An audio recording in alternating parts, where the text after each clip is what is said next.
Hello friends, welcome to my new another video. I hope so आप सभी अच्छे होंगे। आज हम एक नई टॉपिक पे बात करेंगे जो है इंडिया की खोज कैसे हुई, किसने की, कौन कौन से देश यहाँ आना चाहते थे और कैसे सफलता मिली, इस बारे में हम जानेंगे। तो दोस्तों, इंडिया की खोज के लिए वैसे तो यूरोपियन कंट्री बहुत पहले इंडिया आना चाहती थी, लेकिन इंडिया कहाँ है, किस जगह है, इसकी जानकारी किसी को नहीं थी। हालाँकि यूरोपियन कंट्री के इतिहास के पन्नों में भारत का नाम काफ़ी ऊँचा था और उन्होंने भारत के बारे में काफ़ी कुछ सुन रखा था कि भारत में सोने की कमी नहीं है, वहाँ मसाले की खेती बहुत ज़्यादा होती है, मसाले बहुत उच्च क्वालिटी के मिलते हैं, ऐसा कुछ। लेकिन भारत कहाँ है, कैसा है, इसकी जानकारी किसी को नहीं थी। हालाँकि यूरोपियन कंट्री में सभी लोग को मालूम था और खोज हो चुकी थी कि दुनिया गोल है और महासागर है। इन सभी के बारे में जानकारी हो चुकी थी, लेकिन इंडिया कहाँ है, भारत कहाँ है, इसकी जानकारी किसी को नहीं थी। कई लोग इतिहास के पन्नों के अनुसार कई लोग भारतीय खोज से यूरोप से भारत आए, लेकिन बिना खोजे बिना भारत पहुँचे समुद्री रास्ते से वो लोग आए, तो समुद्र की लहरों ने उन्हें मार दिया और भारतीय खोज नहीं कर पाए। उस समय भारत सिर्फ एक नाम नहीं था, भारत एक सोने की चिड़िया था। सोने की चिड़िया ऐसा कि यहाँ के सुगंधित मसाले, कपास और नील की खेती, जिसने पूरी दुनिया में अपनी छाप छोड़ रखी थी और हर कोई भी भारत देश की खोज में निकलना चाहता था, लेकिन सवाल वही कि भारत कहाँ है, किसी को नहीं पता। 15वीं शताब्दी के आसपास यूरोप के एक देश पुर्तगाल का एक नौजवान लड़का, जो बहुत कम उम्र में ये अपने दिमाग में ठान लेता है कि मुझे जाना है, इंडिया की खोज करनी है, लेकिन कहाँ है इसकी जानकारी नहीं थी। नक्शा था लेकिन वो भी अधूरा। और वो पुर्तगाल वहाँ के राजा मैनुअल प्रथम से एक परमिशन लेटर लेता है और परमिशन लेटर लेकर वो एक दिन फिक्स करता है, 8 जुलाई 1497, और इस दिन वो निकल पड़ता है भारतीय खोज के लिए। जब निकलता है तो पुर्तगाल के अनेकों लोग उनको अ, उस समुद्री तट पर छोड़ने के लिए आते हैं। कई लोगों की आँखों में आँसू थे, क्योंकि वो उनके अपने थे। क्योंकि वास्को डी गामा ने एक प्रकार से बोलना चाहिए, कसम खा रखा था कि लौटूँगा तो मैं भारत की खोज करके ही, वरना मैं वापस नहीं लौटूँगा। अपने साथ कुछ ड्राई फ्रूट, खाने का कुछ सामान, पीने का पानी, अधूरा मैप, ये सब कुछ लेकर पुर्तगाल के लिस्बियन नामक एक जगह से भारत की खोज करने के लिए निकल पड़ता है अपनी टीम के साथ। लेकिन रास्ते इतने आसान नहीं था। समुद्र की लहरें, बड़ी-बड़ी लहरें ने एक प्रकार से मानो उनकी नाव को तहस-नहस सा कर दिया था। बहुत बड़ी नाव, बहुत बड़े से एक प्रकार से टीम लेके वो निकल पड़ा। महीनों तक का सफ़र करने के बाद उनको, उनके जो टीम मेंबर्स थे, उनकी एक प्रकार से उम्मीद ख़त्म सी हो जा रही थी कि हम जिस रास्ते पर निकले हैं, क्या ये रास्ता सही है या गलत? वो खुद को नहीं मालूम था। रास्ते में चलते-चलते महीनों बीत जाते हैं। उनके जो टीम मेंबर्स थे, उनकी तबीयत ख़राब हो जाती है, कइयों की डेथ हो जाती है।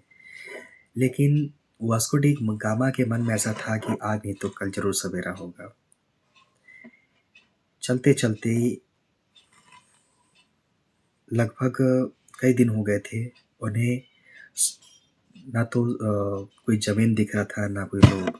सिर्फ़ समुद्र की अथाह गहराई, समुद्र की लहरें, उस वक़्त कुछ नहीं दिख रहा था। तभी उन्हें उनके टीम मेंबर्स को कुछ लोग दिखाई देते हैं, ज़मीन दिखाई देती है। वो खुशी से पागल हो जाते हैं। जब वहाँ पहुँचते हैं, पता चलता है कि ये भारत नहीं बल्कि अफ्रीका है। उनके चेहरों में फिर से मायूसी। परेशान लेकिन जोश के साथ वो आगे बढ़ते हैं। रास्ते में हिंद महासागर को चीरते हुए जैसे ही वो लोग आगे बढ़ते हैं, एक नाविक मिलता है जो शायद भारत को जानता था। उसने उनको बताया कि आप सीधे जाइए, सफ़र में आपको एक दिन भारत ज़रूर मिलेगा। बढ़ते बढ़ते बढ़ते बढ़ते 20 मई 1998 को वो लोग फिर से एक ज़मीन देखते हैं, नारियल के पेड़। खुशी की लहर फिर से उनके टीम मेंबर तक पहुंच गई। जब वो लोग पास जाते हैं, देखते हैं, और देखने के बाद जब लोगों को पता चलता है तो उनका खुशी का ठिकाना नहीं था। वो लोग फाइनली भारत पहुंच गए थे। लेकिन भारतीय लोगों ने जब उनको देखा, बहुत बड़ी नाव, शायद इतना बड़ा नाव कभी देखा नहीं था। वो नाव ऐसा जो इंजन से चलती थी, इंजन से चलने वाली नाव शायद भारत वालों ने पहली बार देखा था। देखते ही उनके मन में खुशी भी था, डर भी था। उन्होंने तुरंत जाकर वहाँ के राजा समुद्रगुप्त को बताया कि हमारे इस ज़मीन पर बहुत बड़ा नाव आ गया है और जिसमें नाविक दिख नहीं रहे हैं। इस बात को लेके वहाँ के राजा समुद्रगुप्त बहुत मन में एक उल्लास लिए समुद्र तट पर पहुँचता है और उनका वास्को डी गामा का बहुत अच्छे से और उनके टीम मेंबर का बहुत अच्छे से स्वागत करता है। तो वास्को डी गामा और उनकी टीम जब यहाँ उतरते हैं, राजा उन्हें अपने महल पर ले जाते हैं, उनका बहुत अच्छे से आदर सत्कार, भोजन खिलाते हैं। भोजन ऐसा जो मसालों से अनेक तरह तरह के व्यंजन उनको परोसे गए। लेकिन वास्को डी गामा के मन में कुछ और ही था। वास्को डी गामा के मन में सिर्फ एक चीज़ चल रही थी, यहाँ के मसाले, यहाँ की कपास, यहाँ की नील की खेती, यहाँ के सोने, चांदी, जवाहरात और हीरे मोती। इसी बीच जब वो भोजन कर रहे थे, उस समय पहली बार वास्को डी गामा ने समुद्रगुप्त, जो केरल के राजा थे, उनके सामने ये प्रस्ताव रखा कि मैं यूरोप के पुर्तगाल देश से आया हूँ और मैं पुर्तगाल की ओर से भारत के साथ व्यापार करना चाहता हूँ। गुप्त के मन में ऐसा कुछ नहीं था। उन्होंने इसे एक व्यापारिक रिश्ता समझकर इस प्रस्ताव को अपना लिया और खुशी-खुशी उनसे पूछा कि आपको यहाँ क्या अच्छा लगा? तो उन्होंने खुलकर बोला कि हमारे देश में मसालों की बहुत कमी है और हम लोग मसाले की यहाँ से व्यापार करना चाहते हैं। तो समुद्रगुप्त बोला कि ये तो अच्छा प्रस्ताव है और समुद्रगुप्त ने उनको जो उनकी जो नाव थी, उस नाव को लगभग मसालों से भर दिया। उसके साथ ही बड़े-बड़े 15 से 20 नाव यहाँ से भर के मसाले की जो तरह-तरह के मसाले थे, वो यहाँ से भेज दिए उनके साथ में। जब वास्को डी गामा जब पहली बार अपने पुर्तगाल इन सभी को चीज़ों को लेकर जब पहली बार वहाँ गए, तो पुर्तगालियों के मन में जो खुशी हुई, वहाँ के राजा जो थे मैनुअल प्रथम, वो इतने ज़्यादा खुश हुए, इतने ज़्यादा खुश हुए कि वास्को डी गामा को वहाँ पे सम्मानित किया गया। और फिर मैनुअल प्रथम के मन में एक प्रकार से कहूँ लालच, जो कि वास्को डी गामा के मन में पहले से था, उनको दोबारा भेजा जाता है और ये व्यापार लगातार चलता है। बहुत कम दामों पर ये भारत से मसाले खरीदते और पुर्तगाल जाकर, यूरोप जाकर बहुत महंगे दामों पर उन्हें बेच देते। यह सफ़र उनका चलता रहा और इस तरह भारत की खोज हुई। लेकिन शायद भारत को पता नहीं था कि यही छोटा सा व्यापार, हमारे देश के मसाले ही हमारा पतन कारण बनेगा। और धीरे-धीरे जब यह व्यापार बढ़ा, सिलसिला बढ़ा और एक समय ऐसा आया जब हमारा देश इतिहास के पन्नों पर एक गुलाम सा हो गया।